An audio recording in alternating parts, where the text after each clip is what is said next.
Baik, Assalamualaikum warahmatullahi wabarakatuh. Perkenalkan, nama saya Anar Dini Suara dengan NIM G641231118.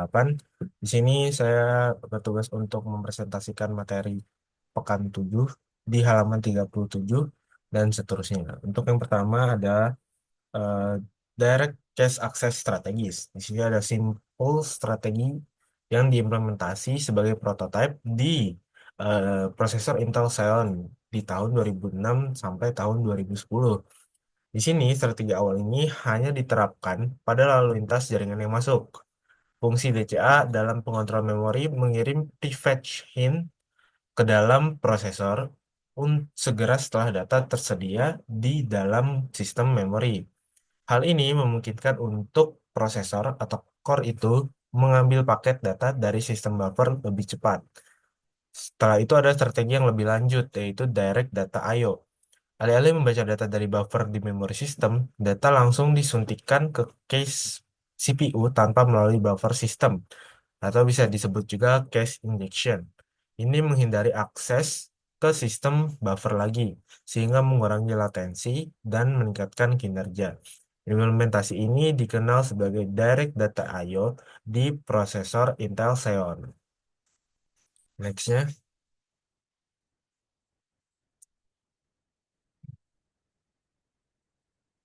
Oke, di sini ada penggambaran dari hal-hal tadi, yaitu adalah normal DMA transfer to memory, terus ada normal DMA transfer to I/O, dan di sini ada data direct I/O, direct data I/O, dan juga direct data transfer ke I/O. Jadi, yang pertama untuk gambar yang A, I/O controller mengambil data dan menyimpannya ke main memory atau RAM. Core CPU kemudian mengambil data dari main memory ke last level cache. Setelah itu, untuk diproses, setelah itu, ini menghasilkan latensi lebih tinggi karena data harus melalui RAM sebelum bisa diambil oleh CPU. Dan untuk direct data I/O transfer to cache, I/O controller langsung menulis data ke last level cache tanpa melalui main memory. Core bisa langsung mengakses data dari cache, mempercepat proses. Ini adalah implementasi dari Direct Cache yang lebih canggih. Oke, dan yang di sini adalah normal DMA transfer to I/O.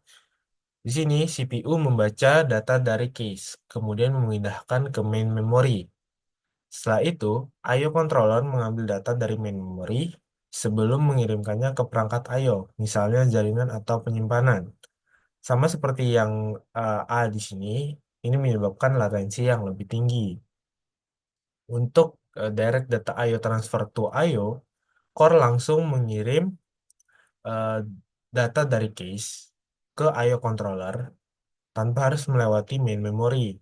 Proses ini mengurangi beban pada memori utama dan mempercepat transfer data ke perangkat I/O.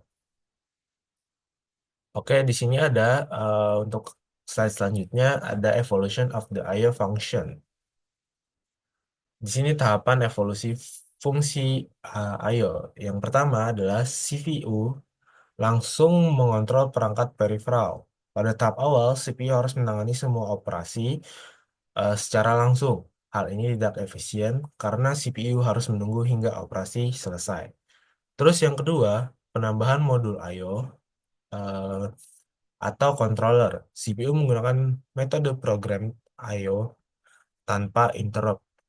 Dan CPU tetap harus menangani seluruh operasi, hanya saja komunikasi dengan perangkat lebih terstruktur. Untuk yang ketiga, konfigurasinya sama seperti yang kedua, tapi sekarang interrupt tidak, but no interrupt are employed. Berarti di sini dengan interrupt CPU tidak perlu terus-menerus menunggu operasi I/O selesai. CPU bisa melakukan tugas lain dan hanya merespon saat ada interrupt dari modul I/O. Ini meningkatkan efisiensi CPU secara signifikan. Untuk yang keempat adalah penggunaan DMA atau Direct Memory Access. Modul I/O diberikan akses langsung ke memori tanpa harus selalu melibatkan CPU. CPU hanya berperan di awal dan akhir, yaitu saat menginisialisasi transfer dan juga menangani penyelesaian, memungkinkan transfer data dalam blok besar tanpa mengganggu CPU. Untuk yang kelima adalah modul I/O menjadi prosesor tersendiri. Modul I/O memulai memiliki instruksi khusus untuk menangani tugasnya secara lebih mandiri. CPU semakin berkurang keterlibatannya dalam operasi I/O. Untuk yang keenam, modul I/O menjadi komputer independen. Modul I/O kini menjadi memori lokal sendiri, bahkan berfungsi seperti komputer mini dalam sistem. Dengan arsitektur ini, CPU hanya perlu sedikit berinteraksi dengan modul I/O, dapat mengelola banyak perangkat I/O dengan beban minimal pada CPU. Oke, ini untuk slide 40. Gambar ini menunjukkan arsitektur saluran I/O atau I/O channel arsitektur yang terdiri dari dua jenis utama, yaitu pertama selektor channel, yaitu ditunjuk pada bagian yang ini, mengalokasikan seluruh jalur komunikasi untuk satu perangkat I/O pada satu waktu.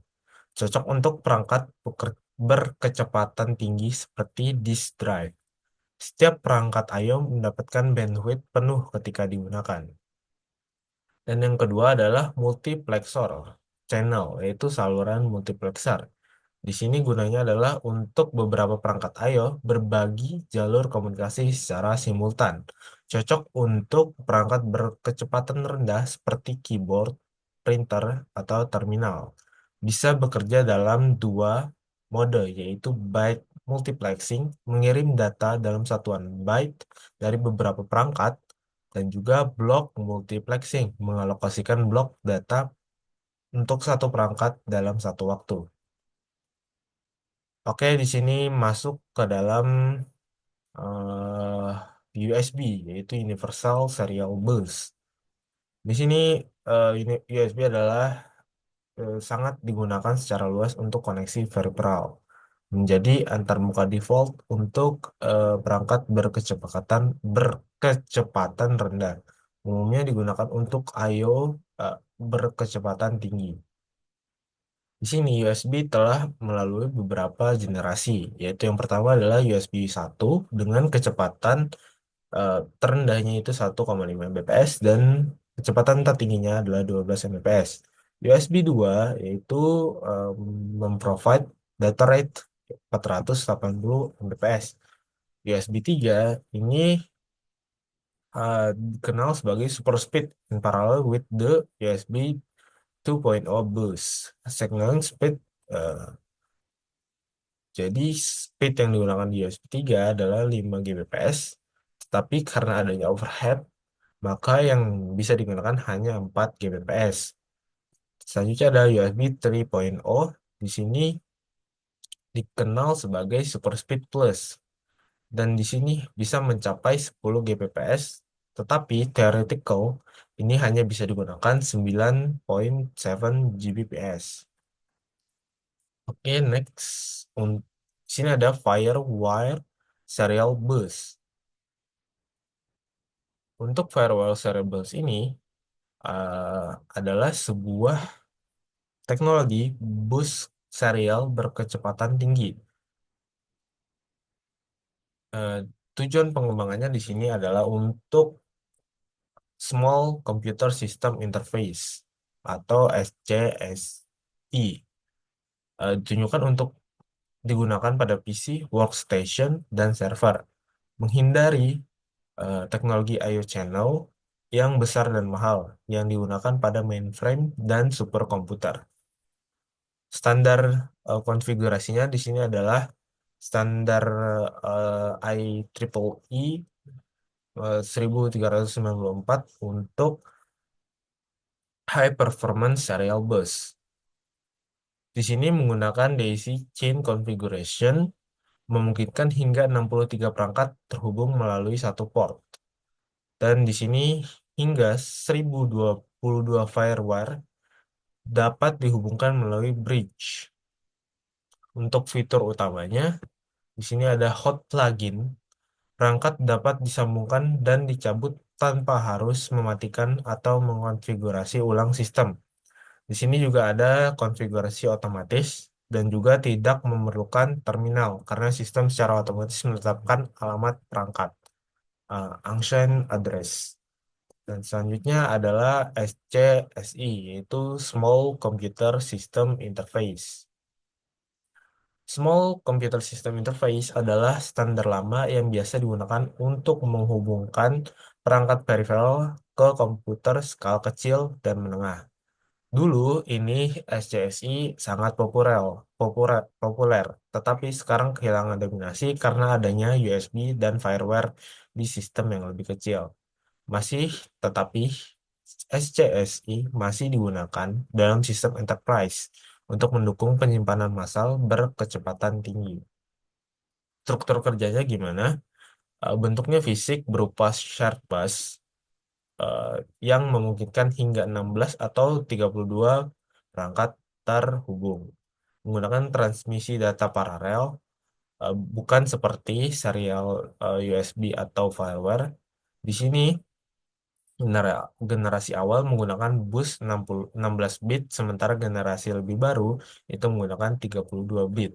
Kecepatan transfernya bervariasi. Untuk yang pertama ada 5 Mbps dan SCSI 3 itu bisa mencapai 160 Mbps. Oke, next. Di sini ada Thunderbolt. Thunderbolt ini adalah most recent and fastest peripheral connection yang terbaru dan yang tercepat untuk yang sekarang. Ini didevelop ada Intel dan kolaborasi dengan Apple. Teknologi ini mengcombine data, video, audio, dan power menjadi satu single high-speed connection for peripherals such as hard drive, RAID arrays, video capture box, and network interface. Jadi keunggulannya di sini adalah eh, Thunderbolt ini bisa mentransfer data hingga 10 Gbps di setiap arah, yaitu bidirectional, dan juga menyediakan daya hingga 10 watt untuk perangkat yang terhubung. Oke, next. Di sini untuk slide selanjutnya saya akan membahas InfiniBand. InfiniBand ini spesifikasi yang I/O yang ditargetkan untuk pasar server kelas atas. Untuk pertama kali dirilis pada 2001, banyak digunakan di IBM Z Enterprise Series of Mainframes. Standar ini mengatur arsitektur dan spesifikasi aliran data antara prosesor dan perangkat I/O cerdas. Keunggulannya adalah di sini InfiniBand populer sebagai antarmuka untuk storage area networking atau SAN dan eh, storage besar konfigurasi lainnya. Di sini, InfiniBand memungkinkan server, penyimpanan jarak jauh, dan perangkat jaringan untuk saling terhubung dalam struktur fabrik terpusat dari switch dan link. Arsitektur berbasis switch dapat menghubungkan hingga 64.000 server, termasuk server, sistem penyimpanan, dan perangkat jaringan. Selanjutnya adalah PCI Express dan SATA. PCI Express atau Peripheral Component Interconnected Express ini adalah bus sistem berkecepatan tinggi untuk menghubungkan berbagai peripheral dengan kecepatan dan tipe yang berbeda-beda. Biasanya digunakan untuk komponen seperti kartu grafis, GPU, kartu jaringan, SSD, NVMe, dan perangkat lainnya. Di sini arsitekturnya menggunakan serial point-to-point lebih cepat dengan PCI lama, karena di sini PCI Express dapat memiliki beberapa jalur, misal ada 1, 4, 8, 16, dan sebagainya. Semakin banyak jalur, semakin tinggi bandwidth yang tersedia. Dan selanjutnya ada SATA, yaitu Serial Advanced Technology Attachment. Di sini, SATA adalah interface untuk sistem penyimpanan disk. Biasanya SATA ini dipakai di hard disk atau HDD atau Solid State Drive (SSD) berbasis SATA biasanya. Kecepatan data maksimum mencapai 6 Gbps dengan kecepatan maksimum per perangkat sekitar 300 Mbps. Di sini SATA banyak digunakan dalam komputer desktop, industri, dan aplikasi tertanam atau embedded application. Oke, next. Di sini ada kabel Ethernet. Jadi, eh, Ethernet ini adalah jaringan berkabel yang paling dominan saat ini, mendukung kecepatan data hingga 1000 Gbps dan jarak dari beberapa meter hingga beberapa puluhan kilometer. Ini digunakan untuk hubungan komputer, workstation, server, dan perangkat penyimpanan data besar di organisasi skala kecil hingga besar. Awalnya dikembangkan sebagai sistem berbasis bus dengan kecepatan hanya 3 Mbps. Terus perkembangan internet adalah beralih dari sistem berbasis bus ke switch base. Sebelumnya, semua perangkat berbagi satu jalur komunikasi. Sekarang menggunakan switch sebagai pusat yang menghubungkan semua perangkat secara langsung. Kecepatan jaringan terus meningkat secara berkala hingga mencapai 100 kbps untuk saat ini. Oke, next. Di sini adalah WiFi. Ada WiFi yaitu teknologi akses internet tanpa kabel yang paling banyak digunakan untuk saat ini. Menghubungkan berbagai perangkat elektronik seperti komputer, tablet, smartphone, kamera video, TV, hingga termostat. Ini digunakan dalam dunia bisnis untuk meningkatkan produktivitas dan efektivitas jaringan. Hotspot publik semakin berkembang, memungkinkan akses internet gratis di banyak tempat umum. Perkembangan teknologi Wi-Fi di sini seiring berkembangnya antena, teknisi,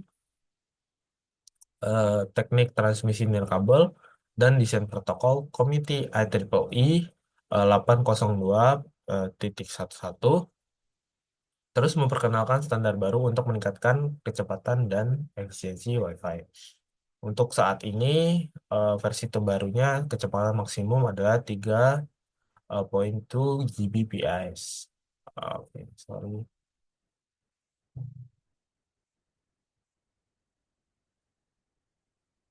Hmm.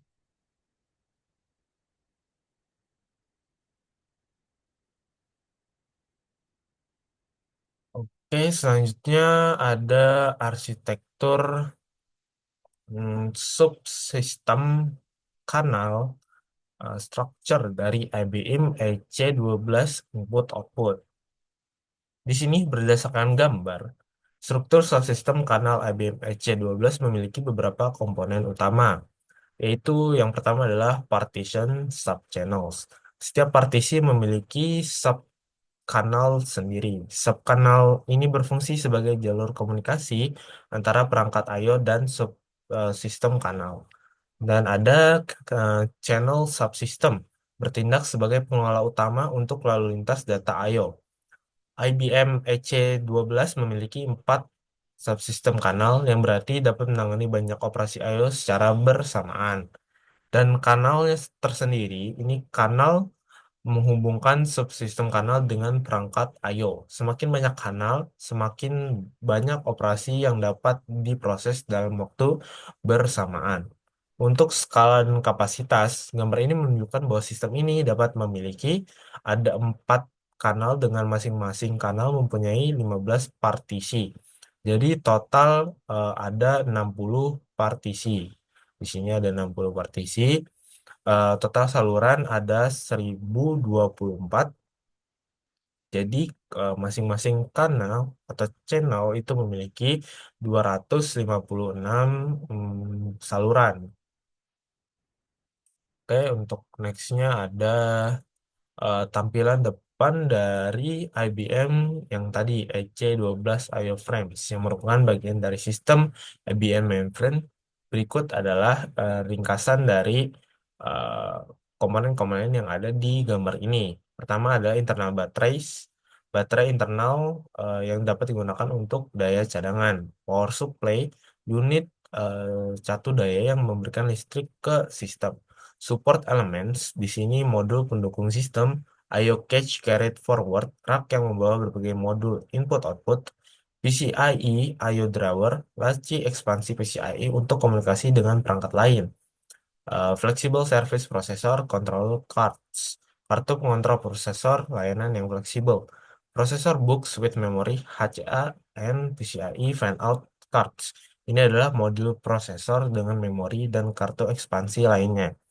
InfiniBand dan PCIe I/O Interconnects. Ini koneksi I/O berbasis InfiniBand dan PCIe untuk komunikasi berkecepatan tinggi. N+1 Water Cooling Unit. Sistem pendingin berbasis air untuk menjaga suhu sistem tetap stabil. Dan yang terakhir ini adalah System Structure I/O IBM IC EC12 yang menggambarkan bagaimana berbagai komponen utama terhubung dalam arsitektur mainframe ini. Berikut adalah elemen-elemen utama di dalam foto ini. Yang pertama adalah book. Book di sini di gambar ini ada 4, yang masing-masing berisi memori, PU processing unit, SG1, SGO, PU, dan PCIe yang ada 8. Nah, memori ini adalah memori utama untuk pemrosesan data. PU adalah unit pemrosesan yang menangani eksekusi instruksi. SC1 dan SCO komponen yang mendukung koordinasi sistem. Terus ada PU lagi di sini yang hubungan dengan PCIe, yaitu jalur koneksi berkecepatan tinggi ke perangkat I/O. Nah, di PCIe I/O driver ini ada PCIe switch, saklar yang menghubungkan beberapa perangkat I/O melalui PCIe yang tadi di book. Terus ada Fibri Channel Controller, mengendali koneksi ke perangkat penyimpanan berkecepatan tinggi. Di sini ada juga 10 Gbps Ethernet Controller, yaitu pengendali koneksi jaringan dengan kecepatan 10 Gbps. Terus yang terakhir ada I/O Cache dan I/O Drawer. Di sini ada InfiniBand Multiplexer. Ini memungkinkan konektivitas berbasis InfiniBand untuk komunikasi berkecepatan tinggi. Dan juga ada SCHON Channels, yaitu teknologi komunikasi lama yang masih digunakan dalam sistem mainframe. Terus di sini ada 1 Gbps Ethernet Controller, yaitu pengendali jaringan Ethernet dengan kecepatan 1 Gbps. Sekian slide yang bisa saya jelaskan. Dan selanjutnya adalah summary dari chapter 7 atau pekan ke-7. Kita membahas ada external device, I/O modules, program I/O, direct memory access, interrupt driven I/O, direct cache access, dan yang terakhir adalah I/O channels and processors. Baik, terima kasih. Mohon maaf atas segala kekurangannya. Wassalamualaikum warahmatullahi wabarakatuh.